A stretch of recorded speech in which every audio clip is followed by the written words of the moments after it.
Hello my dear students, I hope आप सब बढ़िया होंगे। मैं आपका अपना उमेश सर आपका स्वागत करता हूं इस नीट विजन के बेहतरीन डिजिटल प्लेटफॉर्म पे, जहां पे सारी टीम आपके लिए जुड़ी हुई है मेहनत करने के लिए, आपके सिलेक्शन को इंश्योर करने के लिए। तो definitely you should join it and you will get profit from it. ठीक है, तो आइए आज मैं आपके लिए एक बेसिक सा टॉपिक लेके आया हूं, स्ट्रक्चरल ऑर्गेनाइजेशन इन एनिमल, जो कि आपके एनसीईआरटी का 7th चैप्टर है। अब एक्चुअल में इस चैप्टर से एक या दो क्वेश्चन आते हैं। बोले सर एक या दो क्वेश्चन ही आते हैं? अबे ही नहीं आते। पहली बात तो एक या दो क्वेश्चन की बहुत वेरी करते हैं, एक या दो क्वेश्चन लास्ट रिजल्ट में। और दूसरी बात ये बेस है, ठीक है, सारी फिजियोलॉजी जो है वो इस पर अटैच होगी। ठीक है, वो इस पे बेस पे उसका बेस है, ये वहां हर जगह ये काम आएगा। ठीक है, तो उसी को ध्यान में रखते हुए अपन ये टॉपिक पढ़ा रहे हैं। ठीक है, तो ध्यान से देखिए, बहुत सिंपलेस्ट टॉपिक है और बेसिक है, जानना बहुत जरूरी है। फिजियोलॉजी में अटकेंगे ही नहीं फिर कभी। ठीक है, आइए, तो बार बार यूज आएगी आगे, ध्यान रखिएगा। आज हमें इसमें भी प्रॉपर पर्टिकुलर एपिथेलियल टिश्यू को पढ़ रहे हैं। ठीक है, एपिथेलियल टिश्यू, इसके पर्टिकुलर जो 4 टाइप है, एपिथेलियल है, कनेक्टिव है, मस्कुलर है और नर्वस है। 4 अलग टिश्यू के जो टाइप हैं, उन्हीं में से हम इस लेक्चर में केवल एपिथेलियल को डिस्कस कर रहे हैं। ठीक है, और इसको 2 लेक्चर में अपन खत्म करेंगे। पहला लेक्चर आज अपन देख रहे हैं। ठीक है, तो आइए सबसे पहले अपन बात करते हैं टिश्यू को लेके। टिश्यू में सबसे पहली बात तो आपको सबको पता है, यूनिसेलुलर मल्टीसेलुलर ऑर्गेनिज्म में यूनिसेलुलर कम कॉम्प्लेक्स है, लीस्ट कॉम्प्लेक्सिटी है उनमें। लेकिन जैसे जैसे वो आगे बढ़ रहे हैं तो मल्टीसेलुलरिटी पे क्या है, कॉम्प्लेक्सिटी फॉर्म होती जा रही है आगे। ठीक है, और ऐसे ही आपके जो ऑर्गेनिज्म का जो ऑर्गेनिज्म जो है उसका पर्टिकुलर एक ऑर्गेनाइजेशन है। ठीक है, ऑर्गेनाइजेशन बना कैसे, सबसे पहले एक मॉलिक्यूल आया। ठीक है, इस स्लाइड में पर्टिकुलर सबसे पहले कौन आया, सबसे पहले एक एटम आया, पर्टिकुलर एक एटम, कुछ एटम्स। ठीक है, उनसे मिलकर क्या बनी, सेलुलर केमिकल लेवल पे एक स्ट्रक्चर आ गई। ठीक है, केमिकल लेवल पे स्ट्रक्चर आ गई, मॉलिक्यूल बन गया, डीएनए बन गया, और वहां से आपकी क्या बन के आई, एक सेल्यूलर लेवल आपका डिजाइन हुआ, एक सेल का लेवल। ठीक है, अब हम क्या कर रहे हैं, इसी सेल के जब ग्रुप बनते हैं तो वो टिश्यू फॉर्म करते हैं। ठीक है, पर्टिकुलर सिमिलर ओरिजिन के जब ये टिश्यू फॉर्म करते हैं, और टिश्यू का ओरिजिन कैसे हुआ, पर्टिकुलर आप देखो, एक बात देखते हैं अपन कि इसको तो अपन ने बना दिया, ये स्पर्म है। ठीक है, और ये ओवम। जब स्पर्म और ओवम दोनों क्या करते हैं, फर्टिलाइजेशन होता है इनमें, फर्टिलाइजेशन, तो क्या बनता है, जायगोट का फॉर्मेशन होता है। ठीक है, जायगोट का फॉर्मेशन होता है दोनों के जुड़ने से, और जायगोट में फिर क्या होंगे, अर्ली डिविजन्स होंगे। स्टार्टिंग डिविजन्स जो जायगोट में होते हैं, अर्ली डिवीजन, उनको हम क्या बोलते हैं, क्लीवेज। ठीक है, क्लीवेज की बात कर रहे हैं। अब क्लीवेज से फिर क्या बनेगा, पर्टिकुलर 3 फॉर्म यहां पे डेवलप होंगी, एक के बाद एक, जो अपन आगे फर्दर इनकी स्टडी करेंगे, मोरुला, ब्लास्टुला एंड गैस्ट्रुला। ठीक है, फर्दर 3 फॉर्म बन गई क्लीवेज के बाद। ये अपन बेसिक स्टडी कर रहे हैं कि बन के कहां से आया, टिश्यू बन कहां रहा है एक्चुअल में। तो एक्चुअल में ये मोरुला बना, देन ब्लास्टुला बना, देन गैस्ट्रुला बना, आगे इनकी भी स्टडी करेंगे अपन पर्टिकुलर रिप्रोडक्टिव सिस्टम में। ये तीनों पार्ट हैं। ठीक है, इसमें गैस्ट्रुला में, जब ये गैस्ट्रुला पे पहुंचे तो गैस्ट्रुला में लास्ट में इनमें क्या हुई, 3 प्राइमरी जर्मिनल लेयर्स बनी, primary germ layer, starting layer. ठीक है, उनसे कौन कौन सी, एक्टोडर्म, ठीक है, mesoderm and last one endoderm. तो 3 प्राइमरी जर्म लेयर बन गई। अब इन्हीं 3 प्राइमरी जर्म लेयर से क्या होता है, टिश्यू का फॉर्मेशन होता है। टिश्यू किसी भी लेयर से डेवलप हो सकता है इनमें से। ठीक है, पर्टिकुलर टिश्यू जो है उसकी ओरिजिन जो हो रही है वो पर्टिकुलर इन्हीं 3 जर्म लेयर से हो रही है। तो बाहर वाली एक्टोडर्म, ये वाली लेयर, या मिडल मीजोथेलियम वाला पार्ट मीजोडर्म, और नेक्स्ट एंडोडर्म सबसे अंदर। ठीक है, तो ये तीनों लेयर से क्या बना है, आपका टिश्यू ओरिजिनेट हुआ है। ठीक है, ओरिजिन लेवल पे। अब टिश्यू जब क्या करेंगे, टिश्यू का जो ग्रुप बनेगा तो वो क्या बनाएगा, ऑर्गन बनाएगा। ये ऑर्गन बनाएगा, एक पर्टिकुलर ऑर्गन, जैसे यहाँ स्टमक दिखा रखा है हमने, स्मूथ मसल लेयर, ये देखो मसल लेयर का पार्ट, एपिथेलियल टिश्यू, तो ये मसल ऑर्गन स्टमक दिखा रखा है। ठीक है, तो एक ऑर्गन फॉर्म कर दिया टिश्यूज ने, और टिश्यूज से ऑर्गन ने क्या बना, ऑर्गन जब चलेगा, जब स्टमक, आप ये देखो डाइजेस्टिव सिस्टम का डायग्राम दिखा रखा है हमने। ठीक है, एक्चुअल में स्टमक तो एक पार्ट है, एक ऑर्गन है इसका। ठीक है, इसमें कौन जुड़ गया, स्मॉल इंटेस्टाइन, इंटेस्टाइन, लिवर सब जुड़ गए, मतलब प्रॉपर एक पूरा सिस्टम फॉर्म कर लिया, that is called digestive system. ठीक है, तो टिश्यूज फॉर्म करेंगे किसको, ऑर्गन को, टिश्यूज से ऑर्गन फॉर्म हो गया, और ऑर्गन के मिलने से, ऑर्गन जब कॉम्प्लेक्सिटी में आ जाते हैं तो वो क्या बनाते हैं, ऑर्गन सिस्टम। और उसके बाद क्या हुआ, ऑर्गन सिस्टम से आपकी ऐसे कई सारे ऑर्गन सिस्टम से मिलकर क्या बनी, बॉडी का ऑर्गेनाइजेशन हुआ। ठीक है, तो ये ऑर्गेनिज्म लेवल पे पहुंच गया, समझ में आ गई बात। तो चले कहां से थे, एटम लेवल से, एटम थे, एटम से केमिकल लेवल पे आए, डीएनए वगैरह का फॉर्मेशन हुआ, वहां से कहां गए, सेल्यूलर लेवल पे, और सेल्यूलर लेवल से कहां चले गए, टिश्यू लेवल पे। ठीक है, सेल जब जुड़ के ग्रुप बनाया उन्होंने, ठीक है, सिमिलर ओरिजिन की सेल्स ने जुड़ के जब ग्रुप बनाया तो टिश्यू फॉर्म हुआ। टिश्यू की आपको ओरिजिन बताई अभी, और टिश्यू से क्या बनेगा, अब वो चला जाएगा ऑर्गन फॉर्म करवाएगा, टिश्यूज मिलेंगे जब आगे मिलके क्या बनेंगे, एसोसिएट होकर ऑर्गन को फॉर्मेशन देंगे, और ऑर्गन्स मिलके क्या बनाएंगे, ऑर्गन सिस्टम बनाएंगे। और जब ये ऑर्गन सिस्टम बॉडी में, अलग अलग ऑर्गन सिस्टम जब काम कर रहे हैं पूरी बॉडी में, जैसे आपका नर्वस सिस्टम हुआ, डाइजेस्टिव सिस्टम हुआ, रेस्पिरेटरी सिस्टम हुआ, कोई सा भी सिस्टम, वो सब मिलके क्या बनाएंगे, पूरा मिलके एक ऑर्गेनिज्म का फॉर्मेशन करेंगे, दैट इज ऑर्गेनिज्म लेवल। ठीक है, तो ये एक तरह से लेवल ऑफ ऑर्गेनाइजेशन है एनिमल का। ठीक है, इसमें हम बात स्टार्ट कर रहे हैं क्योंकि बेसिक है बिल्कुल, टिश्यू भी बेस कहां से आया टिश्यू का, वो ऐसे बना है। ठीक है, अब क्या कर रहे हैं, तो रटने की कोई बात जरूरत नहीं है, केवल और केवल अपन ने टिश्यू के बारे में देख रहे हैं। टिश्यू पर्टिकुलर, अब टिश्यू होता क्या है, ठीक है, टिश्यू अभी मैंने बताया कि ग्रुप ऑफ ऑर्गेनिज्म, ये मैंने एनसीईआरटी की एक लाइन दिखा रखी है आपको, एक group of similar sales along with intercellular substances perform a specific function, that is called, क्या बोलेंगे उसको, टिश्यू।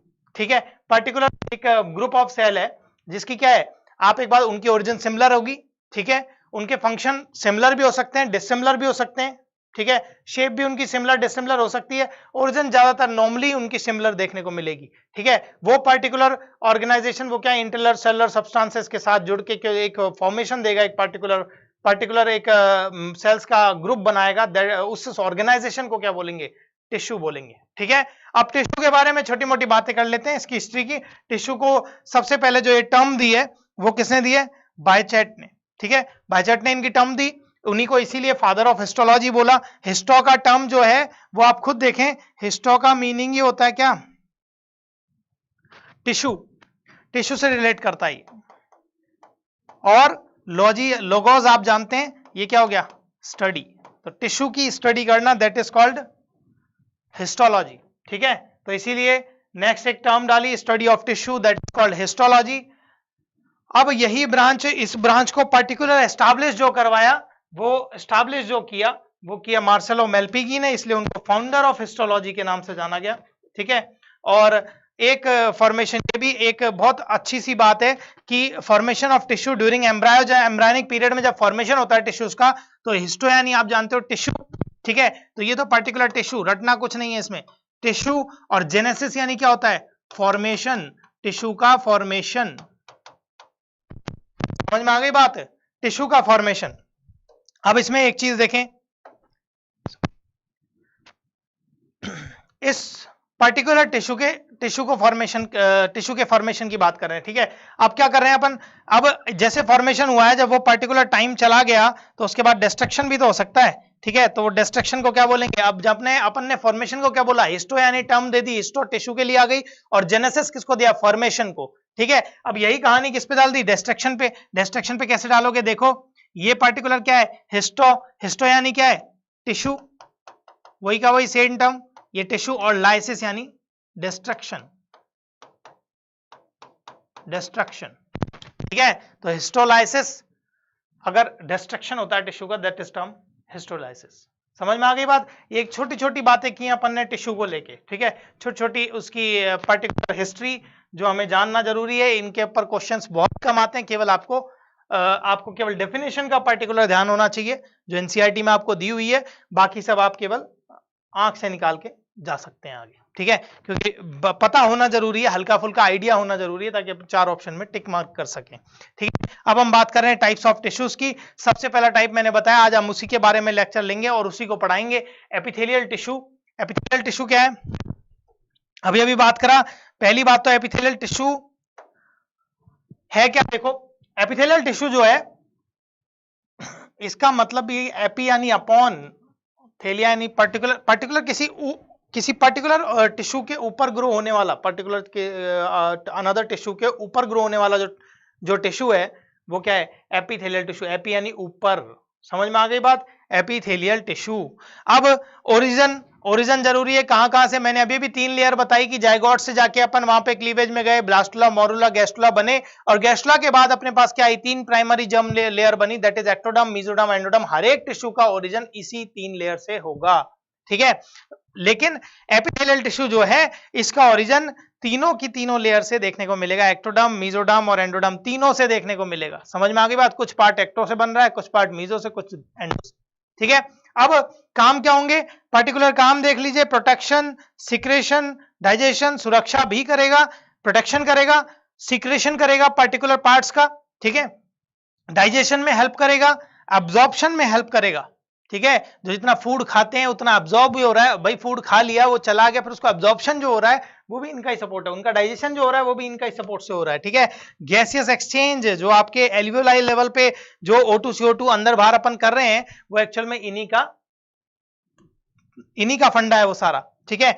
अब अगला फिल्ट्रेशन, आप जो पर्टिकुलर जो लिक्विड अपन पी रहे हैं उसमें क्या हो रहा है, नेफ्रॉन लेवल पे उसकी जब किडनी में जब उसको फिल्टर किया जाता है, आपके ब्लड वगैरह को फिल्टर कर रहे हैं, नाइट्रोजिनस एक्सक्रीटरी वेस्ट को बाहर निकाल रहे हैं, एक्सक्रीटरी वेस्ट को, तो फिल्ट्रेशन वहां पे चल रहा है, वो भी एपिथेलियल टिश्यू वहां पे सपोर्टिव में रहेगा, ठीक है। उसके बाद गैमेट का फॉर्मेशन, जहां से पूरी लाइफ आगे बढ़ रही है, गैमेट जो है, गैमेट जैसे स्पर्म और ओवा दोनों मिले तब आगे बढ़ी ना अपनी कहानी एक्टोडर्म मेसोडर्म पे, तो स्पर्म और ओवा गैमेट फॉर्मेशन जो होगा वो भी किस पे बेस्ड होगा, एपिथेलियल टिश्यू उसमें भी सपोर्ट करेगा, वही करवाएगा वो काम, ठीक है। अब अगले टिश्यू की एक बात करते हैं, देखिए अगला टिश्यू कौन, दूसरा टिश्यू कनेक्टिव टिश्यू, ठीक है, दूसरा टाइप इसका कनेक्टिव टिश्यू। अब कनेक्टिव टिश्यू में देखो, पहली बात तो ओरिजिन सबकी इनकी सेम है, ओरिजिन कनेक्टिव टिश्यू की हमेशा मेसोडर्म से होगी, समझ में आ गई बात। ओरिजिन जो है कनेक्टिव टिश्यू की वो मिडिल वाली लेयर से ही होगी सारे, ठीक है। अब आपको एक और बात बताते हैं, फंक्शन कर लेके बात करें तो अटैचमेंट, ठीक है, दो सेल्स को आपस में जोड़ना है, पर्टिकुलर जहां पे भी अटैचमेंट का काम हो रहा है, फिलिंग अप एम्प्टी स्पेस, जहां भी पर्टिकुलर कोई स्पेस है खाली है उसको फिल करने का काम भी कनेक्टिव टिश्यू से हो रहा है। दूसरा शेप एंड सपोर्ट, आपकी जो बोन्स हैं, कार्टिलेज हैं, वो शेप सपोर्ट जो बॉडी को मिल रहा है, इंटरनल फ्रेमवर्क जो मिल रहा है वो पर्टिकुलर इसी से हो रहा है, कनेक्टिव टिश्यू का काम है। स्टोरेज करना, ठीक है, स्टोर, अब खाली जगह उसमें भर रहा है, ऑब्वियसली होता है स्टोरेज भी कर सकता है वो। इंटरनल फ्रेमवर्क आपकी बॉडी को ढांचा प्रदान कर रहा है बोन और कार्टिलेज से, कार्टिलेज की वजह से। और ट्रांसपोर्टेशन में कौन देगा, सीधा सीधा यहां लिख भी सकते हैं, ब्लड मेनली, ठीक है, मेन जो ट्रांसपोर्टेशन होता है ब्लड करता है पूरी बॉडी में, ठीक है। तो ये सब काम जो है वो किसके अंडर आएंगे, कनेक्टिव टिश्यू के अंडर आएंगे, और पूरे के पूरे कनेक्टिव टिश्यू का ओरिजिन किससे होगा, मेसोडर्म से। अब अपन क्या करते हैं, तीसरा टिश्यू देखते हैं। तीसरा टिश्यू सबको पता चल रहा है बाहर से ही, अपन जो इतना बॉडी बिल्डिंग वगैरह करके जो बना रहे हैं मसल्स वगैरह, तो मस्कुलर टिश्यू तीसरा पार्ट, ठीक है, मसल्स से बना हुआ है पूरा टिश्यू, ओरिजिन इसकी मेनली मेसोडर्म से होगी, इसीलिए मैंने मेसोडर्म लिखा है, ठीक है, मेनली मेसोडर्म से होगी, हमेशा मेसोडर्म से ही होती है, केवल पर्टिकुलर कुछ केसेस छोड़ के। जो आंख की आपकी आइरिस और सीलियरी बॉडी की मसल्स हैं, जो मैं यहां दिखा रहा हूं, आइरिस और सीलियरी बॉडी की जो मसल्स हैं वो पर्टिकुलर एक्टोडर्म से ओरिजिनेट होती हैं। बाकी की सारी बॉडी की मसल्स जितनी भी हैं वो सब किसका, उनका ओरिजिन सारे का मेसोडर्म से ही होता है। तो जैसे कनेक्टिव टिश्यू का ओरिजिन मेसोडर्म से, वैसे ही मस्कुलर टिश्यू का ओरिजिन भी किससे, मेसोडर्म से, केवल और केवल किसको छोड़ के, आंख की आइरिस और सीलियरी बॉडी की मसल्स को छोड़ के, ठीक है। काम क्या है, मसल का काम क्या है, मैं हिल रहा हूं, कर रहा हूं, चल रहा हूं, जो भी मैं मतलब मूवमेंट दिखा रहा हूं, लोकोमोशन करवा, मूवमेंट, लोकोमोशन एंड मूवमेंट, ये सारे मसल्स की वजह से हो रहे हैं, ठीक है। तो पर्टिकुलर काम यहां पे लिख दिया है, लोकोमोशन एंड मूवमेंट, ठीक है। अब करते हैं अब इससे आगे अगला टिश्यू देखें। अगला टिश्यू कौन सा है, मस्कुलर टिश्यू के बाद next tissue is nervous tissue. Nervous in the sense, आप सोचो नर्वस टिश्यू आपको सारा पता है, ब्रेन आपका नर्वस टिश्यू के अंदर है पूरा का पूरा, ठीक है, आपके सेंटर का आपका जो स्पाइनल कॉर्ड है वो भी नर्वस टिश्यू का पार्ट है, ठीक है। ये तो बड़े बड़े अपन ने सीएनएस के पार्ट बता दिए, ठीक है, सेंट्रल नर्वस सिस्टम के। अब अपन देखें तो बॉडी में कहीं भी आप देख लो, पहली बात तो न्यूरॉन्स और आपकी नर्व वगैरह सारी इसी में आएंगी, ठीक है, और इनकी सबकी ओरिजिन जो है वो एक्टोडर्म से ही होगी, ठीक है, सबसे ऊपर वाली लेयर एक्टोडर्म से ओरिजिन है पूरे नर्वस टिश्यू का। तो नर्वस टिश्यू का कोई भी चीज पूछा जाए, एक एक्सेप्शन यहां भी है, वो आगे डिस्कस करेंगे फर्दर, ठीक है। फंक्शन की बात कर रहे हैं, वो एक्चुअल में एक्सेप्शन नहीं है जो मैं बता रहा हूं, वो भी इसलिए उसका भी रीजन दूंगा वहां पे फर्दर कि ऐसा क्यों हुआ, इसकी मेसोडर्म से क्यों हुई ओरिजिन, ठीक है, वो आगे बात करेंगे। अभी फंक्शन इसका देखते हैं। फंक्शन में यहाँ पे कुछ मत करो, आप तो ये मान सकते हो कंट्रोल एंड कोऑर्डिनेशन इसका फंक्शन है। फिर भी हमने एक लाइन लिख दी, receive changes in outer and inner environment of body and analyze it and appropriate respond देना, ठीक है। अब आप में मान लो ये पेन, मतलब कोई पेन चुबाई, ये तो पेन है, मोटी पिन है इसकी, इसको कोई फर्क नहीं पड़ेगा, लेकिन अगर पेन चुबाते हैं तो हम हटाएंगे क्यों भाई? आउटर और इनर बॉडी एनवायरनमेंट में जो भी चेंजेस हो रहे हैं उसको क्या है, ये नर्वस टिश्यू ही क्या करेगा, एक्सेप्ट करेगा, उसको बॉडी क्या करेगी, फिर एनालाइज करेगी, ठीक है, कि बेकार है या चुभ रहा है तो हटाना है, वो अप्रोप्रिएट, वो जैसा भी एनालाइजेशन उसको मिलेगा उसके अकॉर्डिंग उसको रेस्पॉन्स दे देगी, ठीक है। तो ये पर्टिकुलर फंडा इनके फंक्शंस का, ठीक है। तो चार मोटे मोटी चीजें हैं। टिश्यू के चार प्रकार बताए, पहला एपिथेलियल, ठीक है, जो पर्टिकुलर आपके स्किन वगैरह सब एपिथेलियल टिश्यू में बाहर का, अंदर भी काफी चीजें। दूसरा कनेक्टिव टिश्यू, जो पर्टिकुलर कनेक्टिव, नाम ही कनेक्टिव है, संयोजी, कनेक्टिव मतलब कनेक्ट करने वाला, तो जो भी ऐसे काम करे, इसीलिए यहां पे लिख दिया अटैचमेंट, ठीक है, फिलिंग अप करना, अटैचमेंट करना, ट्रांसपोर्टेशन करना, सारे काम किसके अंदर आएंगे, कनेक्टिव टिश्यू के अंदर। तीसरा कौन है, मस्कुलर टिश्यू, आपकी जितनी मूवमेंट, लोकोमोशन वगैरह हो रही है वो सब मसल्स की वजह से हो रही है, तो मस्कुलर टिश्यू। और last one is nervous tissue, जितने भी एनालाइजेशन आपको जो मिल रहा है पर्टिकुलर, जो आपको मिल रहा है वो सब क्या है, नर्वस टिश्यू के अंदर आते हैं, ठीक है। अब इन चारों टिश्यूज की जो बात अपन कर रहे हैं, इसके बाद अपन देखते हैं आगे बढ़ते हैं। अब अपन पर्टिकुलर एक टिश्यू को आज देखेंगे, ठीक है, वो होगा एपिथेलियल टिश्यू। ये तो था बेसिक टिश्यू के ऊपर अपन बात कर रहे हैं, अब अपन एपिथेलियल टिश्यू की बात करेंगे। एपिथेलियल टिश्यू में पर्टिकुलर टर्म, फिर एक छोटी सी बात देख लेते हैं, याद करने की कोई खास जरूरत नहीं है लेकिन आना पता होना जरूरी है, ठीक है। तो टर्म कौन हो जाएगी, र्यूश। र्यूश ने टर्म दी, एपिथेलियल टर्म जो है वो र्यूश ने दी, साइंटिस्ट नेम है। उसके बाद मैंने अभी थोड़ी देर पहले ही, ये वो टिश्यू हैं जो दूसरों के ऊपर उगते हैं, ठीक है, अनदर टिश्यू के अपन ऊपर ग्रो करते हैं, ठीक है, वो टिश्यू सारे एपिथेलियल टिश्यू के अंदर आएंगे, ठीक है। तो यही लिख दिया, in order to explain these are those tissues which grows on upon another tissue. अब अपन एक बात करते हैं, ये तो एक छोटी छोटी बातें हुई एपिथेलियल टिश्यू को लेके, जो कि आपको केवल देख के निकलनी है। अब अपन कैरेक्टरिस्टिक्स पे जाते हैं, एपिथेलियल टिश्यू की कैरेक्टरिस्टिक्स हैं जो इंपॉर्टेंट है, ठीक है। अब कैरेक्टरिस्टिक में सबसे पहले क्या लेते हैं, पहली बात तो एपिथेलियल टिश्यू की जितनी भी सेल है, ये जितनी भी सेल है या फिर जो भी जहां भी एपिथेलियल टिश्यू है वो पर्टिकुलर एक मेम्ब्रेन पे टिकी रहती है, ठीक है। ये एपिथेलियल टिश्यू की, मान लो ये टिश्यू की सेल्स हैं, ठीक है, कोई भी सेल्स है, ये सेल्स हैं, ये वाला हाथ मेरा सेल्स है, और ये क्या है, ये बीचे का नीचे का support membrane, basement membrane, base बना रही है इसलिए इसको क्या बोल दिया, बेसमेंट मेम्ब्रेन, ठीक है। तो पर्टिकुलर ये क्या है, बेसमेंट में, इसलिए मैंने लिखा है cells of epithelial tissue always lies upon a membrane, किसके बीच में, उसी को हमने बोला बेसमेंट मेम्ब्रेन, ठीक है। अब ये बेसमेंट मेम्ब्रेन जो है कनेक्टिव टिश्यू और एपिथेलियल टिश्यू के बीच में, क्योंकि इसी के जस्ट नीचे क्या है, कनेक्टिव टिश्यू है, एपिथेलियल और कनेक्टिव के बीच में क्या है, एक मेम्ब्रेन है जिसपे टिकी हुई है cells, that is called basement membrane, ठीक है। अब बेसमेंट मेम्ब्रेन को देखते हैं, आओ एक डायग्राम बनाया हमने। बेसमेंट मेम्ब्रेन की जो बात हो रही है, ध्यान से देखना, ये तो हो गई आपकी सेल्स, ठीक है, ऊपर वाली जो मैंने सेल्स दिखाई है एपिथेलियल टिश्यू की सेल्स है।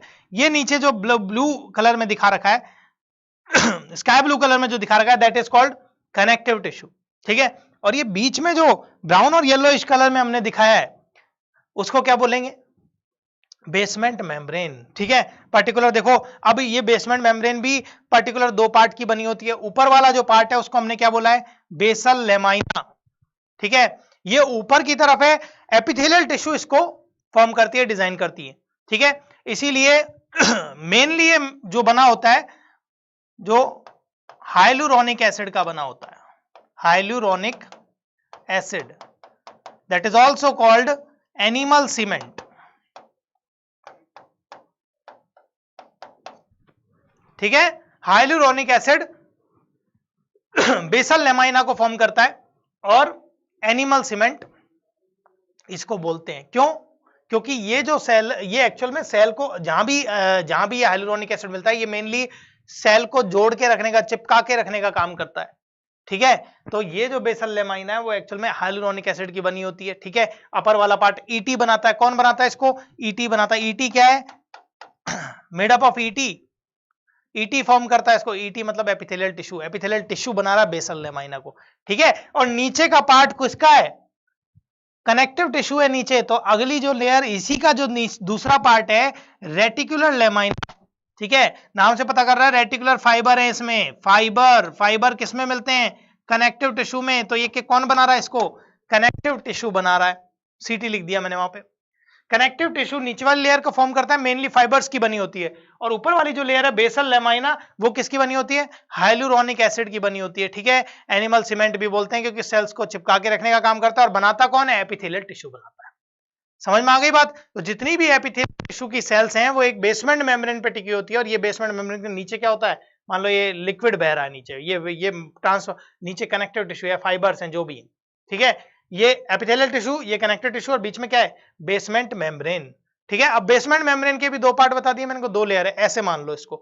ये वाली क्या है, बेसल लेमाइना, ठीक है, जो एपिथेलियल टिश्यू फॉर्म कर रहा है और मेनली हाइलुरोनिक एसिड का बना होता है, जो कि एक एनिमल सीमेंट है, सेल्स को चिपकाने का काम करती है। नीचे वाला क्या है, फाइब्रस लेमाइना, रेटिकुलर लेमाइना, क्योंकि इसमें फाइबर्स मिलते हैं और इसको कनेक्टिव टिश्यू फॉर्म करता है, ठीक है। तो पहली कैरेक्टरिस्टिक एपिथेलियल टिश्यू की सारी सेल किसके ऊपर टिकी रहेंगी, मैक्सिमम सेल्स किसके ऊपर टिकी रहेंगी, एक बेसमेंट मेम्ब्रेन पे टिकी रहती हैं, ठीक है। दूसरी बात सुनो, पहली बात इसमें देखो, मैंने आपको पहली बार इसमें आपको दिख रहा है इंटरसेलुलर स्पेसेस दिख रहे हैं क्या कहीं, एपिथेलियल टिश्यू में इंटरसेलुलर स्पेसेस नेग्लिजिबल होते हैं तो, या फिर एब्सेंट होते हैं, ठीक है। अब इन सेल के बीच में ही देख लो आप दिख रहे हैं कहीं स्पेस, नहीं दिख रहे ना। तो अगर इंटरसेलुलर स्पेस नहीं है तो एक और बात, अगली कैरेक्टरिस्टिक देखते हैं अपन कि ब्लड वेसल्स आर एब्सेंट, ठीक है, ब्लड वेसल्स आर एब्सेंट, ये ध्यान रखो एब्सेंट है ब्लड वेसल्स, ठीक है। Blood vessels are absent in epithelial tissue, क्यों एब्सेंट है, क्योंकि उनमें बीच में कोई स्पेस ही नहीं है,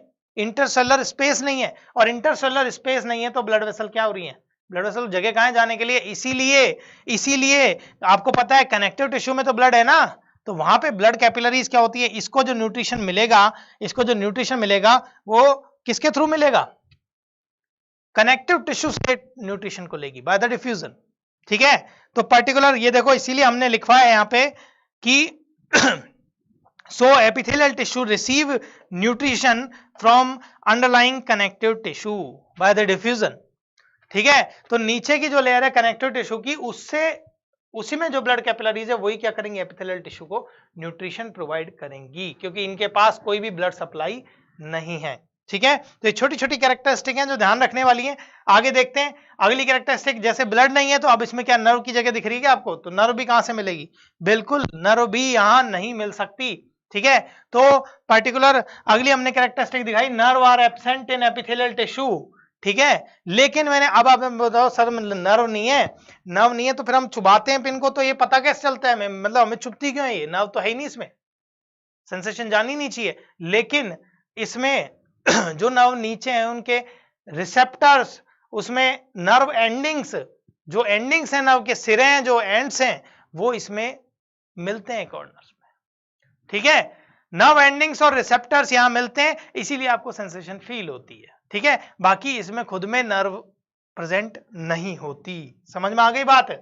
ऐसे ही एक और खास बात इस टिश्यू की, ठीक है, रेड मार्क कर रहा हूं मैं इस पे, क्योंकि epithelial tissue divides by mitosis type of cell division, mitosis type of cell division की बात हो रही है, और इसीलिए इस टिश्यू की, ये चारों टिश्यू जो हैं उसमें सबसे हाईएस्ट रीजनरेशन कैपेसिटी जो मिलेगी वो एपिथेलियल टिश्यू की मिलेगी, ये लिख रखा हाईएस्ट, समझ में आ गई बात। हाईएस्ट रीजनरेशन कैपेसिटी किसमें होगी, चारों में से केवल और केवल एपिथेलियल टिश्यू की हाईएस्ट होगी।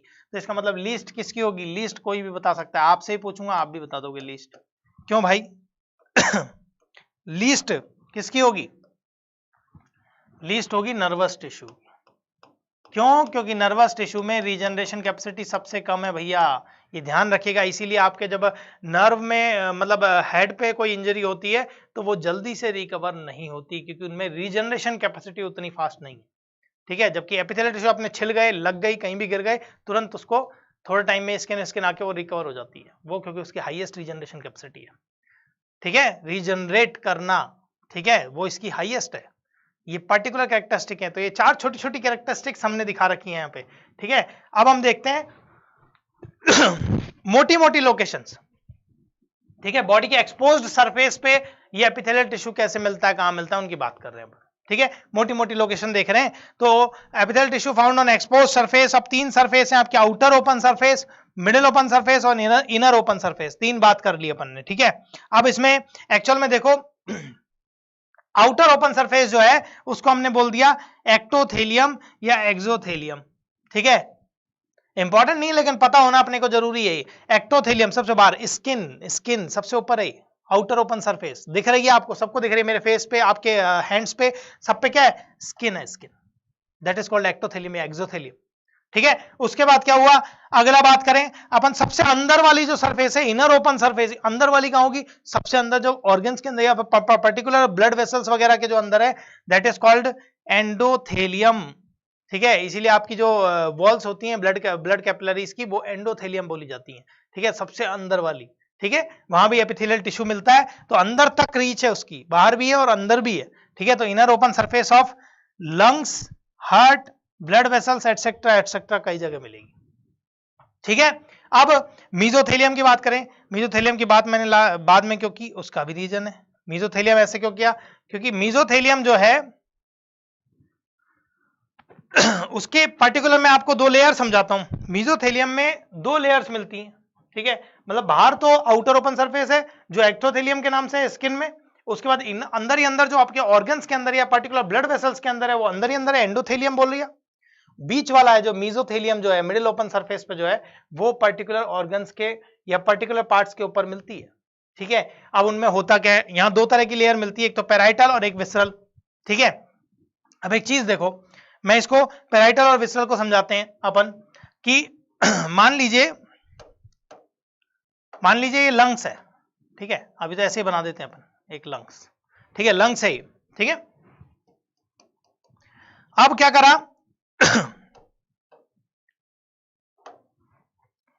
ये क्या है, ये बॉडी वॉल, ठीक है, ये क्या बता दिया अपन ने, that is lungs, that is body wall, ठीक है। तो पर्टिकुलर कुछ ऑर्गन्स के ऊपर क्या होता है, ऐसे ऑर्गन, बॉडी वॉल ये वाली, ये लंग्स इसलिए दिखाए, यहां से आपको आसानी से जज होगा, ये लंग्स वाला पार्ट है, ये थोरेसिक कैविटी में, और ये साइड वाला जो मेरा पार्ट है, ये साइड वाला जो पार्ट है, ये क्या है, बॉडी वॉल है, ठीक है। अब इनके बीच में भी लेयर मिलेंगी, ठीक है।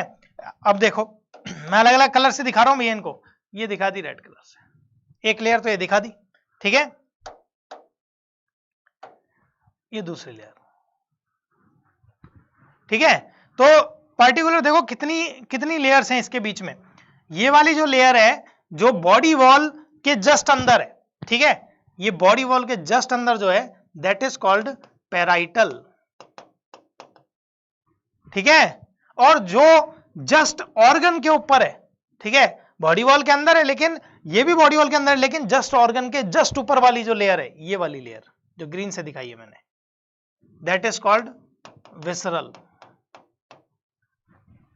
ठीक है। ध्यान से समझिएगा, लाइन में ये नहीं समझ पाती क्योंकि देखो कंफ्यूजिंग लाइन है, फाउंड ओवर पैराइटल के लिए देखो, found over inner open surface of body wall, inner open surface of body wall, open बोला है बॉडी वॉल की तरफ, इसलिए इसको पैराइटल, और found over outer open surface of internal organ, मैंने क्या बोला, outer open surface of internal organ, ये इंटरनल ऑर्गन है, इसके आउटर ओपन सरफेस, समझ गए। तो ये वाली जो लेयर है विसरल वाली, वो देखो वो लंग्स के जस्ट ऊपर है, तो आप इसको ऐसे भी तो बोल सकते हो कि एक्चुअल कवरिंग ऑफ ऑर्गन की एक्चुअल कवरिंग हो गई है, समझ में आ गई बात, ऑर्गन की एक्चुअल कवरिंग बोल सकते हैं आप इसको, ठीक है। अब मैंने यहां एग्जांपल दिखा दिए, हार्ट, लंग्स और एब्डोमेन, ठीक है, एक्चुअल में इनके नाम होते हैं पर्टिकुलर, ये हार्ट है, ठीक है। अब हार्ट को मैं क्या कर रहा हूं, हार्ट पे आपको पता है हार्ट के रेस्पेक्ट में क्या टर्म दी जाती है, यहां लिख रहा हूं मैं तीनों के बारे में, हार्ट के रेस्पेक्ट में क्या टर्म दी जाती है, पेरिकार्डियम, इसके चारों तरफ है तो पेरिकार्डियम, उसके लंग्स के रेस्पेक्ट में क्या टर्म दी जाएगी, प्लूरा, ठीक है। और लास्ट एंड फाइनल एब्डोमेन के रेस्पेक्ट में, एब्डोमेन में कई सारे ऑर्गन आ जाते हैं, वो सब बात करने पर, एब्डोमेन के रेस्पेक्ट में क्या टर्म दी जाएगी, पेरिटोनियम, ठीक है। अब क्या होगा, इनकी नाम बदल जाएंगे, बस पी लगाना है मुझे आगे। ये P parietal pericardium, parietal pleura, parietal peritoneum. तो पेराइटल का नाम अकॉर्डिंग टू ऑर्गन, जिस भी ऑर्गन के वो ऊपर है उसके ऊपर अपन ने नाम चेंज कर दिया। तो इसको बोल दिया पेराइटल पेरिकार्डियम हार्ट पे, लंग्स को बोल दिया पेराइटल प्लूरा, और एब्डोमेन पे क्या बोल दिया, पेराइटल पेरिटोनियम। अब यही चीज मैं यहां कर सकता हूं, यहां भी देखो मैंने सेम ऑर्गन, सेम वो दिखा रखे हैं ऑर्गन्स। आपका हार्ट, हार्ट पे क्या टर्म दी मैंने थोड़ी देर पहले, पेरिकार्डियम दी कि नहीं दी। लंग्स पे क्या टर्म दी थी अपन ने, प्लूरा, और एब्डोमेन पे क्या टर्म दी थी, पेरिटोनियम। एब्डोमिनल ऑर्गन जितने भी हैं आपके, इंटेस्टाइन से लेकर स्मॉल स्टमक जो भी है।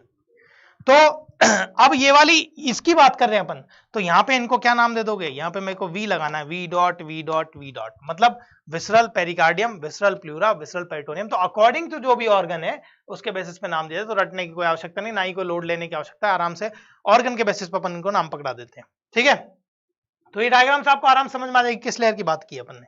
ठीक है, आगे चलते हैं। अब ये तो अपन ने एक्सपोज्ड सरफेस की बात की है। ठीक है, अब अपन बात करेंगे इंटरसेलुलर जंक्शंस के बारे में, क्योंकि सेल जो है आपको पता है, अभी मैंने थोड़ी देर पहले सेल दिखाई है एपिथेलियल टिश्यू की, मतलब वो कोई ना, वो जो चिपकी पड़ी है उनका, उनके बीच में कोई ना कोई जंक्शन तो बन रहा होगा ना। तो वो जो बनी हुई है बीच में जो जोड़ के रख रहे हैं उनको पर्टिकुलर ट्रांसफरिंग के लिए बोल लो, या फिर पर्टिकुलर चिपकाने के लिए बोल लो, या पर्टिकुलर नेबरिंग सेल को पास रखने के लिए बोल लो, तो एक पर्टिकुलर क्या होते हैं उनमें जंक्शंस मिलते हैं, that is called intercellular junction, और उन्हीं के हम टाइप्स को देख रहे हैं। ठीक है, आइए इंटरसेलुलर जंक्शन की बात कर रहे हैं अब हम। अब आपके एनसीईआरटी में 3 जंक्शन दिए हुए हैं इंटरसेलुलर के लिए। ठीक है, टाइट जंक्शन, गैप जंक्शन और एडहेरिंग जंक्शन। नाम से ही रटने की जरूरत नहीं पड़ती, पहली बात तो अपन नाम में ही कर सकते हैं। टाइट जंक्शन, सोच के देखो जब अपनी टाइट जंक्शन की बात हो रही है, टाइट मतलब बहुत बहुत क्लिष्ट है, ठीक है, कॉम्प्लेक्स है बहुत ज्यादा। ठीक है, कॉम्प्लेक्स है, कॉम्प्लेक्स। ठीक है, गैप वाला देखो, गैप आपको पता चल रहा है 2 सेल्स के बीच में गैप आ रहा है, गैप मतलब लूज है ये। कॉमन है नाम के बेसिस पे। मैं यही 2 क्यों समझा रहा हूं, उसको क्यों ले रहा, आगे भी मैं और जंक्शन दिखाऊंगा, जंक्शन बहुत सारे, लेकिन मैं दिखा उतना ही रहा हूं जितने अपने मेनली जरूरत, क्योंकि ज्यादातर क्वेश्चन इन दोनों पे ही बार बार बनता है। आपके नीट में बार बार क्वेश्चन इन दोनों पे ला, एनसीईआरटी की लाइनें छप के आती हैं इन पे जो मैंने बता रखी है। अब पहले तो ये देखो टाइट जंक्शन क्या है। एक डायग्राम है, देखो डायग्राम देखो, टाइट जंक्शन को डायग्राम में देखो, ये देखो सेल्स को चिपका रखा है, ये पर्टिकुलर एडजेसेंट सेल मेम्ब्रेन है, डिफरेंट डिफरेंट टाइप, जो इधर अलग सेल है उधर दूसरी अलग सेल है। ठीक है, तो ये सेल मेम्ब्रेन अपन ने दिखा दी। ठीक है, अब इनमें देखो ये जो सिस्टम है, ये देखो बांध रखा है इनको, टाइटली पैक्ड है, ये सारी की सारी टाइटली पैक्ड है। तो क्या टाइटली पैक्ड जो 2 सेल हैं उनके बीच में कभी ट्रांसफरिंग पॉसिबल है, टाइटली पैक्ड कर रखा है, बांध रखा है उनको, टाइट जंक्शन। ठीक है, तो ये किसी भी सब्सटेंस को लीक नहीं होने देंगी, इसीलिए आपकी एनसीईआरटी ने एक लाइन लिख रखी है, help to stop substance from leaking across a tissue, particular tissue से किसी भी सब्सटेंस को लीक होने से ये रोक देगी।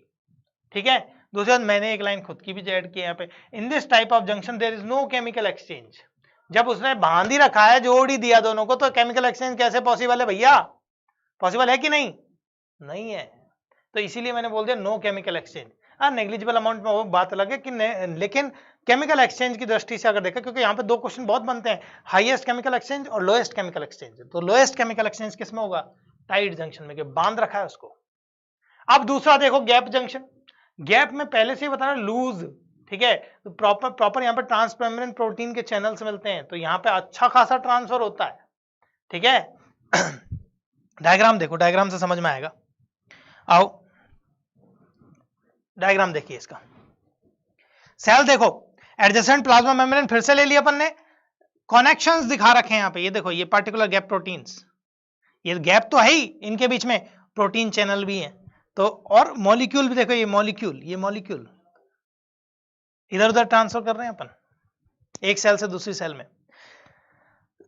गैप है, पर्टिकुलर ट्रांसमेम्ब्रेन प्रोटीन चैनल है, जो क्या हो रहे हैं, एक से उधर मॉलिक्यूल को भेज रहे हैं, समझ में आ गया। तो सेल्स के बीच का जो ये जंक्शन है इसमें आपके अच्छे खासे, और आपको इसीलिए वो बोलती है एनसीईआरटी ने एक लाइन दे रखी है जो बहुत कॉम्प्लेक्स नहीं है, देखो facilitate the cells to communicate with each other, दो सेल्स को कम्युनिकेट करना by connecting the cytoplasm of neighbouring cells, adjoining cells, जो आसपास की सेल्स हैं उनके साइटोप्लाज्म को जोड़ना, ठीक है, उनसे साइटोप्लाज्म को कनेक्ट करके रैपिड आयन ट्रांसफर करवाना, ठीक है, कभी कभी स्मॉल मॉलिक्यूल्स का भी आयन ट्रांसफर, स्मॉल मॉलिक्यूल और समटाइम बिग मॉलिक्यूल का भी करवा देते, ठीक है, ये आपके एनसीईआरटी की लाइन है सीधी।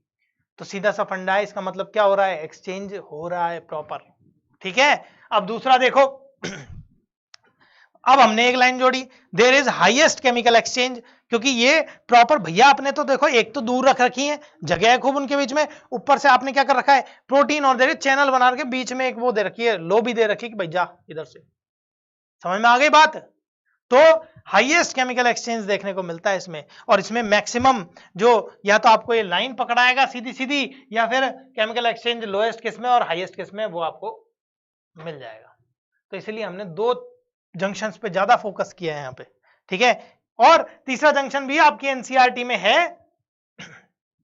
तीसरा जंक्शन भी आपकी एनसीईआरटी में है, दैट इज एडहेरिंग जंक्शन, ठीक है। अब एडहेरिंग जंक्शन को डेस्मोसोम बोलते हैं आधे लोग कि भाई एडहेरिंग जंक्शन ही डेस्मोसोम है, ठीक है, डेस्मोसोम है वो मान लिया एक बार को, एडहेरिंग जंक्शन ही डेस्मोसोम है ऐसा मान लेता हूं, चलो मैं, वैसे वो है नहीं, दोनों डिफरेंट डिफरेंट है, लेकिन फर्क ज्यादा नहीं है, ठीक है।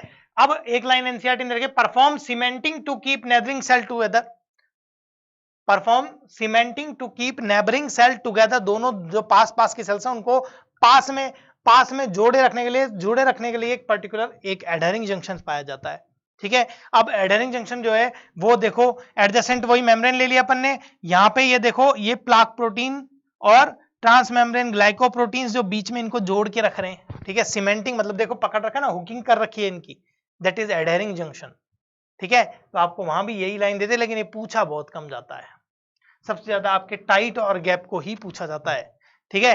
अब क्या हुआ मैंने इसको एक क्यों, ये वही एडहेरिंग मान लो डेस्मोसोम ही है, कोई ज्यादा फर्क नहीं है, बहुत माइन्यूट सा फर्क है, इसमें दोनों सेल्स को केवल हुकिंग कर रखी है, पास में जोड़ के रख रखा है, ठीक है, कनेक्ट करके रख रखा है। अब आपको चलो डेस्मोसोम भी दिखाते हैं, एक और जंक्शन के टाइप और भी हैं, हम केवल कुछ दो तो इंपॉर्टेंट है, टाइट और गैप, दो आपको पढ़ने ही पढ़ने, एडहेरिंग भी आपको देखना कि वो एनसीईआरटी में वो तीनों दे रखे हैं, ठीक है। अब अपन बात किसकी कर रहे हैं, इंटरसेलुलर जंक्शन के अगले टाइप्स की।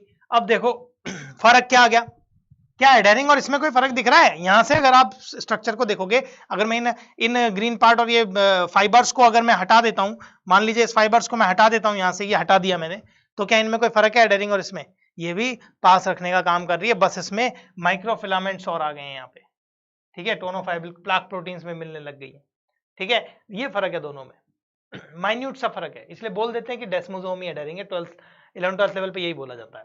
उसके बाद सुनो, उसके बाद अभी इसी का दूसरा टाइप जंक्शन का एक हेमी डेस्मोसोम। अब ये देखो ये यहां तो दो तरफ प्लाक है, दोनों तरफ माइक्रोफिलामेंट जा रहे हैं, हेमी मतलब आधा, अब आधी तरफ देखो एक प्लाक प्रोटीन और माइक्रोफिलामेंट जा रहे हैं, वही हुकिंग कर रखी है, नीचे कुछ नहीं, समझ में आ गई बात। तो ये हो गया हेमी डेस्मोसोम, फर्क ज्यादा नहीं है इन सब में। नेक्स्ट देखें, नेक्स्ट आएगा इंटरडिजिटेशन, इसका डायग्राम नहीं है, इसका डायग्राम मैं बनाता हूं आपके लिए। देखिए मैं दो सेल दिखा देता हूं, ये मान लो दो सेल है,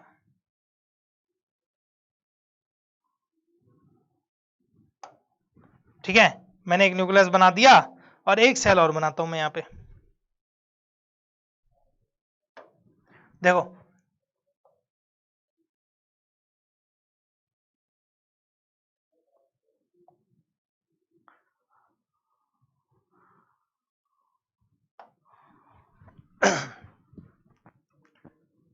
देख लीजिए इंटरलॉकिंग हो रही है, इंटरलॉकिंग, इंटरडिजिटेशन है क्या, फिंगर्स को मान लो आपने क्रॉस्ड कर दिया ऐसे, ये लो, ये इंटरडिजिटेशन, फंस गई ना एक दूसरे में, तो क्या हो गई इंटरडिजिटेशन। ऐसी भी सेल्स होती है जो आपस में इंटरडिजिटेशन दिखाती हैं, ठीक है। और मेनली ये मैं आपको बता देता हूं, मेनली ये जो मिलता है वो ट्रांजिशनल एपिथेलियम में मिलता है, जो आगे आपके यूरिनरी ट्रैक्ट में मिलती है एपिथेलियम, समझ में आ गई बात। तो इंटरडिजिटेशन का जो जंक्शन है वो पर्टिकुलर मेनली ट्रांजिशनल एपिथेलियम में मिलता है, जो कि आपकी यूरिनरी ट्रैक्ट में मिलती है, वहां पे सेल्स आपस में ऐसे इंटरफिक्स्ड बहुत रहती है इंटरफिक्स्ड, तो वहां पे इंटरडिजिटेशन देखने को मिलता है। समझ में आ गई बात? तो ये छठे टाइप का जंक्शन ये है क्या, एक्चुअल में सेल्स को जो आपस में सेल्स हैं वो आपस में जुड़ी रहती है, पर्टिकुलर उनके जंक्शंस को नाम दिया हुआ है। आपको याद रखना है टाइट और गैप को और एडहेरिंग को, ठीक है। बाकी सब मैंने आपको दिखाया ताकि आपको पता हो, एक बार निकल जाए डायग्राम आप देख लोगे उसके बाद आपके लिए बड़ा आसान होगा ये सब, बाकी रामायण की जरूरत नहीं है इनमें। ठीक, आगे बढ़ते हैं। चलो जंक्शन की बात हुई अब अपन आगे जाते हैं पर्टिकुलर प्रोजेक्शंस पे, ठीक है। प्रोजेक्शन की बात क्यों कर रहे हैं, देखो अब ये जो सेल है, मान लो ये मैंने बताया ये सेल थी, बेसमेंट मेम्ब्रेन सेल है। अब सेल में कई बार क्या होता है, एक तो सेल है ऐसे, ठीक है, कई बार क्या होता है इनमें भी मॉडिफिकेशंस देखने को मिलते, प्रोजेक्शंस देखने को मिलते हैं, ठीक है। प्रोजेक्शंस किसी भी तरीके का प्रोजेक्शन हो सकता है, प्रोजेक्शन यानी उभार, ठीक है। पर्टिकुलर कोई रिज जो ऊपर बन गई है उसको अपन ने अलग अलग नाम दिया, क्योंकि अलग अलग तरह की प्रोजेक्शंस देखने को मिलती हैं। अब हम यहाँ एक डायग्राम दिखाते हैं जिसमें आपको अलग अलग तरह की प्रोजेक्शंस देखने को मिलेंगी, ठीक है। देखो डायग्राम एक कॉम्प्लेक्स डायग्राम ले जिसमें मैंने तीनों तरह के प्रोजेक्शन दिखा दिए। सेल सरफेस पे जो भी प्रोजेक्शन मिलती है उसकी सेल की सरफेस पे एपिथेलियल टिश्यू की, उसके ऊपर अपन ने क्या है अलग अलग प्रोजेक्शंस जो भी बन रहे हैं उनके बारे में बात करें। एक तो देखो इसमें ये छोटे छोटे वाले, ये छोटे छोटे प्रोजेक्शन सबसे छोटे, ठीक है, सबसे छोटे प्रोजेक्शन इस वाली पे भी है, देखो ये वाली पे भी है। ये छोटे छोटे प्रोजेक्शन को हमने क्या बोला, माइक्रोविलाई, सबसे स्मॉलेस्ट प्रोजेक्शन है, ठीक है। अब आप एक बात सोचो माइक्रोविलाई की जरूरत क्या है भैया, माइक्रोविलाई क्या है, कई जगह सेल्स को ऐसा मान लो आप ऐसा मान लीजिए कि ब्लड फिल्ट्रेशन हो रहा है नेफ्रॉन में, ठीक है, या फिर आपके डाइजेशन एब्जॉर्प्शन वाला खाना खा लिया उसको अब्जॉर्ब करना है, ठीक है। तो आप क्या करोगे, आपने पर्टिकुलर आप मान लो एक तो मैं ऐसे सेल ऐसे हाथ रख लूं, ठीक है, एक तो मैं ऐसे हाथ रख लूं, आपने यहाँ से पानी फेंक दिया फिर ब्लड फेंक दिया मान लो, अब मेरे को ब्लड में से अपने मतलब अपने को जो चाहिए जो रिक्वायर्ड न्यूट्रिएंट्स हैं उनको खींचना है मान लीजिए, ठीक है। तो आप क्या करोगे, ब्लड ऐसे जाएगा ब्लड, तो आपको कितनी देर मतलब मान लो लिक्विड है वो तो रुकेगा थोड़ी, वो ऐसे चला गया यहां से आगे निकल गया, समझ में आ गई बात। तो यहां से आगे निकला तो कितनी देर कांटेक्ट में रहा, मान लो 4 सेकंड रहता है, ठीक है। अब अगर मान लो इसको ही मैं ऐसे कर दूं पानी ऐसे बहे, ये गया ये गया ये गया और इसके बाद ये गया, अब जा रहा है पानी वहां, तो इनको फैलाने से हुआ क्या, इनको फैलाने से क्या हुआ, सरफेस एरिया बढ़ा। ये सारे प्रोजेक्शंस का मेनली जो ये माइक्रोविलाई है उसका मेनली काम क्या है, सरफेस एरिया को बढ़ाना, क्योंकि कहीं पे आपको एब्जॉर्प्शन ज्यादा से ज्यादा करना है अगर, तो वहां आप माइक्रोविलाई वाली एपिथेलियम सेल्स डालिए, तो उससे क्या होगा, अपने आप सरफेस एरिया बढ़ेगा और जितनी जगह कांटेक्ट में आएगा उतनी जगह क्या मिलेगा, टाइम मिलेगा किसको, उस लिक्विड को पर्टिकुलर को एब्जॉर्ब करने के लिए।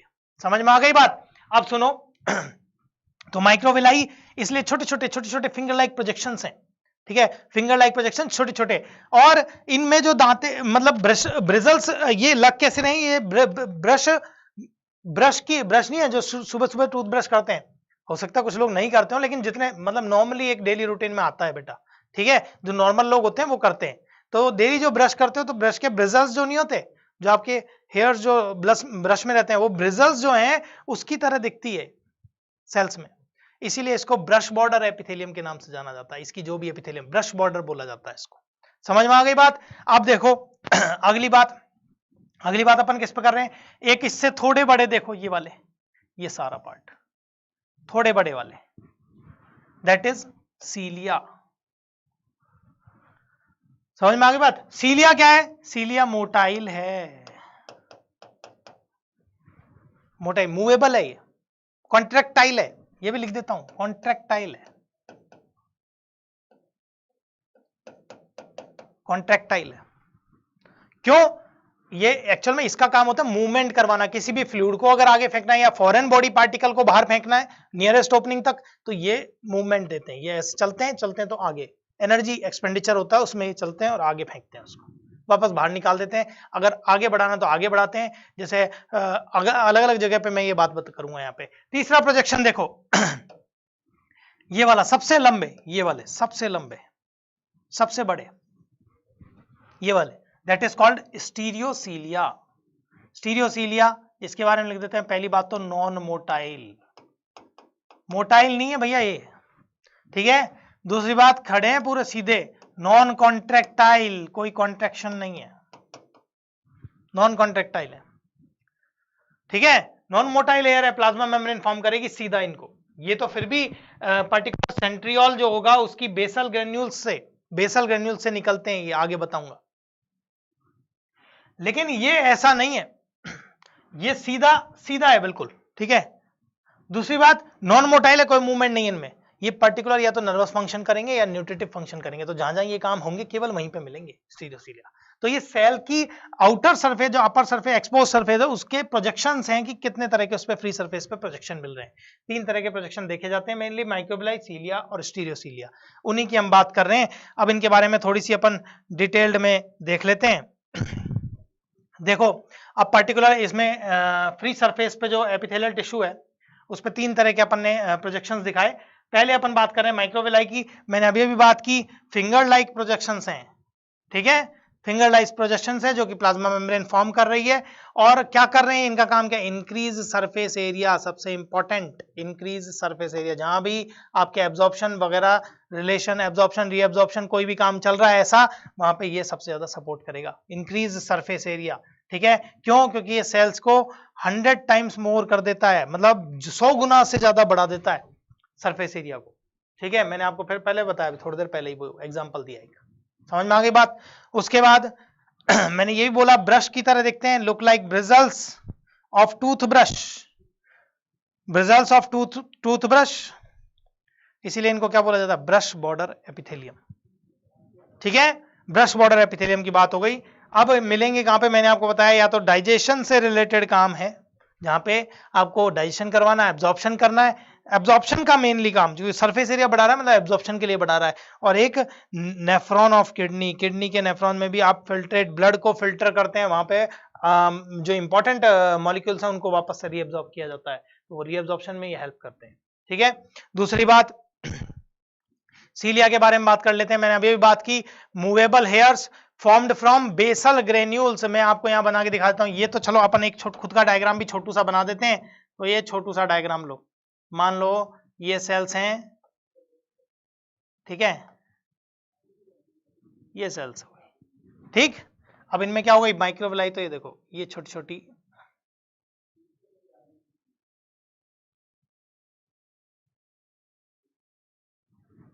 ठीक है। अब इन्हीं में अपन बात कर लेते हैं, ये सीलिया की बात करते हैं।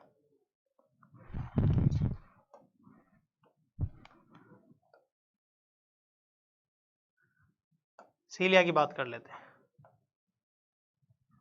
ठीक है। ये मैंने सेल्स बना दी और ये मैंने सेल्स बना के, ठीक है, ये मैंने सेल्स बना दी, छोटी छोटी सेल्स बना रहा हूं मैं यहां पे।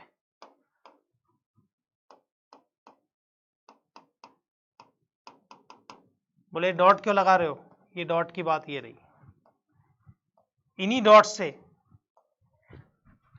से ये जो डॉट्स हैं इन्हीं को क्या बोलते हैं, बेसल ग्रेन्यूल्स, बेसल ग्रेन्यूल्स। ये एक्चुअल में सेंट्रियोल का मॉडिफिकेशन है, और इन्हीं बेसल ग्रेन्यूल्स से क्या होते हैं, आपके सीलिया इमर्ज होते हैं, अराइज होते हैं, ठीक है। तो यहां मिल गया movable hairs formed by basal granule, modification of centriole, ठीक है। अब बताया मूव्स बाय, इनका काम है मूवमेंट करना, इधर उधर चीजों को ट्रांसपोर्ट करवाना, या फिर फॉरेन बॉडी पार्टिकल को बाहर भेजना है, पर्टिकुलर किसी फ्लूइड को आगे धकेलना, ये इनका काम है, जो कि क्या होगा, पर्टिकुलर एनर्जी के एक्सपेंड से होगा, ठीक है। तो एनर्जी खर्च होगी। Transport foreign body particle towards nearest opening of the body. अब इसका डायग्राम, इसके लोकेशन देख लो, ये कहां मिलेगी भाई, बाहर की चीजों को आप सांस ले रहे हो तो जरूरी है सारी एयर प्योर ही आ रही है, आजकल तो वैसे पॉल्यूशन बहुत हो रहा है, वायरस के चक्कर में आप मास्क लगा के घूम रहे हो, तो पर्टिकुलर जो एयर आ रही है वो प्योर नहीं है, उसमें कुछ डस्ट पार्टिकल भी आ रहे हैं, माइन्यूट डस्ट पार्टिकल भी आ रहे हैं जो अंदर चले जाते हैं, छोटे पार्टिकल हैं, उनको क्या करते हैं, ये आपकी रेस्पिरेटरी जो ट्रैक्ट है उसके अंदर क्या मिलता है, सीलिएटेड एपिथेलियम मिलती है, जो क्या करती है, इनको बाहर की तरफ, नियरेस्ट ओपनिंग तरफ, बाहर की तरफ धकेलती है, ठीक है।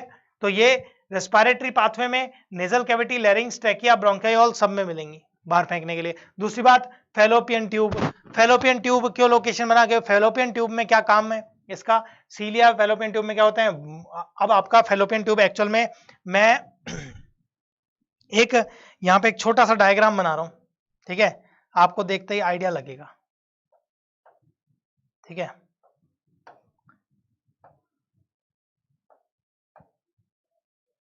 ठीक है, यहां पे कौन है, ओवेरी, ओवेरी से अंडा रिलीज होगा, ये ओवम आ गया। अब इस ओवम को यहां पे ओवेरी में क्या, फेलोपियन ट्यूब है, ये फेलोपियन ट्यूब, ठीक है, और फेलोपियन ट्यूब से इस अंडे को क्या करा जाएगा, यहाँ पे सीलिएटेड एपिथेलियम है, जहां पे सीलिया है, सीलिया, ये मैंने बना दिया यहाँ पे, ये सीलिया, और सीलिया क्या करेंगे, इस अंडे को धकेलेंगे आगे और इसको कहां पहुंचाएंगे, यूट्रस में पहुंचाएंगे, ताकि जायगोट अगर इम्प्लांटेशन हो गया तो अंडे को पहुंचाना पड़ेगा एम्पुला पार्ट तक, पर्टिकुलर पार्ट तक, जहां पे इसका फर्टिलाइजेशन होगा, स्पर्म आएगा और फिर ये आगे धकेल दिया जाए। धकेलने का काम कौन कर रहा है, सीलिया कर रहा है, इसलिए फेलोपियन ट्यूब में ही मिलेगी। उसके बाद वेंट्रिकल्स ऑफ ब्रेन और सेंट्रल कैनाल और स्पाइनल कॉर्ड। अब मैं एक और डायग्राम बना देता हूं इसके लिए।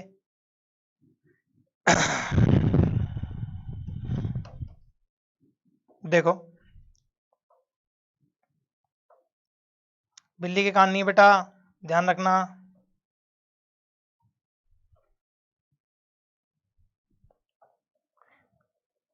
ये ब्रेन का डायग्राम बना दिए, फर्स्ट सेकंड। ब्रेन में भी क्या होते हैं, खाली स्पेस होते हैं, खाली स्पेस मिलते हैं ब्रेन में, ठीक है, पर्टिकुलर जगह पे खाली खाली जो भी स्पेस है उनको बोला जाता है वेंट्रिकल, ये लिखिए वेंट्रिकल। और ये वेंट्रिकल में क्या होते हैं, ये वेंट्रिकल रहे, फर्स्ट सेकंड थर्ड फोर्थ, कई वेंट्रिकल बता दें, आगे प्रॉपर फर्दर स्टडी में इनको प्रॉपर इलेबोरेट करेंगे। तो इन वेंट्रिकल में, ठीक है, और ये जो आपकी नीचे कैनाल निकल रही है, central canal of spinal cord, नीचे क्या होती है, नीचे की तरफ, पीछे की तरफ क्या निकल रही है, स्पाइनल कॉर्ड निकल रही है, तो उसकी जो सेंट्रल कैनाल है उसमें क्या होता है, सीएसएफ भरा होता है, सेरिब्रो स्पाइनल फ्लूइड। उसी सीएसएफ, मान लीजिए अभी आपको नहीं पता है तो आप फ्लूइड ध्यान रखें, फ्लूइड भरा है जिसको आगे पीछे धकेलने का काम भी क्या करेंगे, ये सीलिया करेंगे, इसलिए डाल दिया वेंट्रिकल ऑफ ब्रेन और central canal of spinal cord. ठीक है, तो किसी को भी रटने की जरूरत नहीं, आराम से आपको डायग्राम याद रहेंगे, आराम से आप कर पाओगे। ठीक है, अब आगे चलते हैं, स्टीरियोसीलिया की बात करते हैं। अरे भाई ये ऊपर आ गया, इसको थोड़ा सा हटा देते हैं हम, यहां से ये हटा देते हैं, लो, ठीक है। नर्वस, मैंने आपको बताया स्टीरियोसीलिया में पहली बात तो मोटाइल वोटाइल का कोई चक्कर नहीं है, तो इनका कोई मूवमेंट वूवमेंट नहीं है, पर्टिकुलर बताया, या तो नर्वस फंक्शन में मिलेंगे, नर्वस फंक्शन क्रिएट करेंगे, टू फंक्शंस, पर्टिकुलर फंक्शंस कौन से हैं, receive special senses, special senses कोई भी होगी उसको रिसीव करेंगे वहां से, ठीक है। दूसरा काम न्यूट्रिटिव फंक्शन प्रोवाइड करेंगे, न्यूट्रिटिव फंक्शन कहां होगा, मैं आपको अभी ये आगे फर्दर स्टडी में अपन को बताया जाएगा कि स्पर्म जो है वो जब वो रेस्पिरेटरी पाथवे में होता है एपिडिडाइमिस में, तो उसका फंक्शनल मैच्योरेशन होता है, आगे आपको बात करेंगे आप लोग इसके साथ। तो वो एक्चुअल में पहले वो मूवमेंट नहीं करता, पहले धकेला जाता है सीलिएटेड किसी भी पर्टिकुलर बात, जब वो एपिडिडाइमिस में आता है वहां पे क्या होता है, स्टीरियोसीलेटेड एपिथेलियम मिलती है जो उसको क्या करती है, न्यूट्रिशन प्रोवाइड करती है, वहां से उसमें एनर्जी आती है, फिर वो क्या करता है, आगे मूवमेंट देता है। ठीक है, तो जो उसका फंक्शनल मैच्योरेशन होता है वो एपिडिडाइमिस है, उसका रीजन क्या है, स्टीरियोसीलिया की प्रेजेंस। ठीक है, तो ये क्या करेगा, found inside epididymis of male pathway where it gives nutrition to newly formed sperm, जो अभी अभी बना है, जिसके पास जो अगर पर्टिकुलर मतलब स्टार्टिंग में तो उसको न्यूट्रिशन मिल रहा है, सर्टोली सेल्स उसको न्यूट्रिशन प्रोवाइड कर, लेकिन आगे पाथवे में जाने के लिए वहां पे उसको न्यूट्रिशन प्रोवाइड करने का काम ये बाद में स्टीरियोसीलेटेड एपिथेलियम करेगी। ठीक है, तो पर्टिकुलर दो फंक्शन की बात करी, उसके बाद डायग्राम, इस डायग्राम को भैया रिमूव कर रहे हैं अभी के लिए, sorry, ventricle of spinal cord वाले को। अब देखो लोकेशन की बात कर रहे हैं इसकी, ये कहां मिलेगी, फाउंड इन ऑल्फैक्टरी मेम्ब्रेन। मैंने बोला स्पेशल सेंसेस को कलेक्ट करना, जो जैसे मतलब कहीं से भी निकल रहे हैं, बढ़िया सी समोसे की स्मेल आई तो अपन क्या करते हैं, एकदम प्रफुल्लित मन हो जाता है। ठीक है, तो स्पेशल सेंसेस जो रिसीव की वो इन्हीं ने नहीं की है, यही प्रोजेक्शन है जो वहां सपोर्ट कर रहे हैं। ठीक है, तो ऑल्फैक्टरी मेम्ब्रेन ऑफ नोज में मिलती है। ठीक है, रिसीव स्मेल सेंसेशन को रिसीव करेंगे वहां पे। ठीक है, काम क्या है वहां पे, found in taste bud of tongue, tongue की टेस्ट बर्ड में, तुरंत कुछ खाया तुरंत किसमें मतलब बढ़िया सा टेस्ट जो आपको पसंद आ रहा है वो क्या हो रहा है, वो टेस्ट सेंसेशन को ये रिसीव करेंगे। ठीक है, उसके बाद found in internal ear, internal ear की बात कर रहे हैं। इंटरनल ईयर का भैया आंख का कान केवल सुनना नहीं होता, ठीक है, प्राइमरी फंक्शन उसका बैलेंसिंग है। आप अभी मैं जो खड़ा हूं मैं ऐसे ऐसे नहीं हो रहा, तो उसमें क्या है, वो बैलेंसिंग जो हो रही है वो कान का उसमें सपोर्ट है, में कई कोऑर्डिनेशन है कई जगह के, लेकिन कान भी उसमें सपोर्ट करता है। कान का प्राइमरी काम बैलेंसिंग है और दूसरा काम हियरिंग, तो वो पर्टिकुलर जो सेंसेशन है उनको भी ये रिसीव करता है। ठीक है, तो ये इन जगहों पे मिलेगा, और एक जगह आपको मैंने बताई दी है या न्यूट्रिटिव फंक्शन करेगा मेल एपिडिडाइमिस में। ठीक है, और इसके साथ हम अपनी बात को खत्म करते हैं। तो thank you for watching this. और आपके बहुत सारे कॉन्सेप्ट यहाँ से क्लियर होंगे। ये बेस है बेटा, क्योंकि आगे फिजियोलॉजी के जितने भी चैप्टर है वहां पे कनेक्ट होंगे और अलग अलग जगह पे ये एग्जांपल मैं बोलूंगा, लेकिन वहां बार बार पूछूंगा, बोलूंगा नहीं। ठीक है, थैंक यू फॉर